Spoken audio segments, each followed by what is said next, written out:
Sometimes it's impossible to separate the company from the founder. Mark Zuckerberg and Facebook, Steve Jobs and Apple, Elon Musk and Tesla. And for better or worse, it's hard to see anyone thinking about Uber without quickly thinking about, Travis Kalanick. But that's not always a good thing for the company.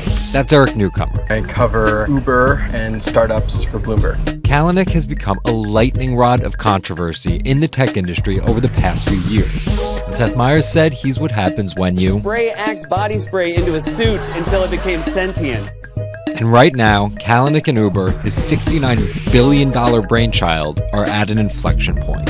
This is the story of how Travis Kalanick built one of the most successful and controversial tech companies in the world.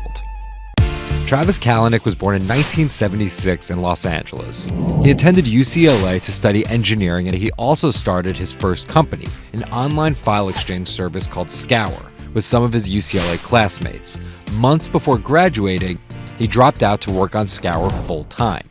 It was back in sort of the Napster days, and it was sort of a failed effort. Scour ended up getting sued by almost every major entertainment label to the tune of $250 billion, and the company went into Chapter 11. Undaunted, he started another company Called Red Swoosh, which was another peer-to-peer file sharing service. The company Acme bought it for $19 million, which was obviously a nice success for Travis, but I think from his perspective, he didn't build the empire that he'd hoped to. Flush with cash after selling Red Swoosh, Kalanick was looking to make his next move.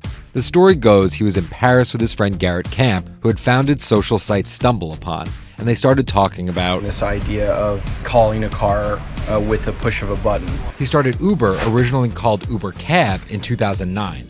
And was first thought of as a luxury service. It was a black car business in the beginning. It wasn't this sort of peer-to-peer ride sharing. It was, nice black cars, and this was meant to get a car whenever they wanted and to get a nice car. But when its main competitor entered the marketplace in 2012, Uber had to pivot. Once it was obvious that Lyft was going to be successful and be able to do this peer-to-peer ride sharing business, he was savvy enough to launch his own products. So Kalanick, well known as an extremely strong salesperson, raised a huge amount of money. They raised, hundreds of millions from Google Ventures and TPG. And created UberX, which is really the defining product, which lets people sign up with basically the car they have without having to have been this legacy black car worker. Almost single-handedly, Kalanick created what we now call the gig economy, paying independent contractors through an app for a service, whether it's cleaning a home, delivering food, or being a chauffeur. Even though the company is 12,000 people now,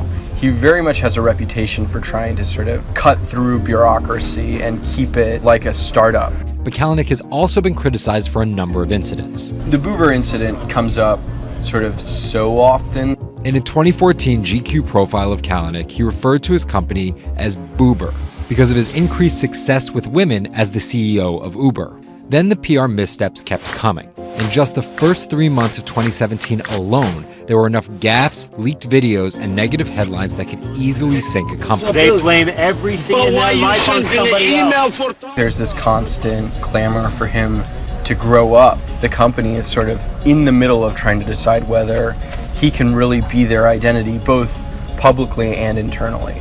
So whether Kalanick changes Uber's culture or hires a COO to do it for him, he's not going anywhere. He'll either steer Uber's ship back on course or go down with it.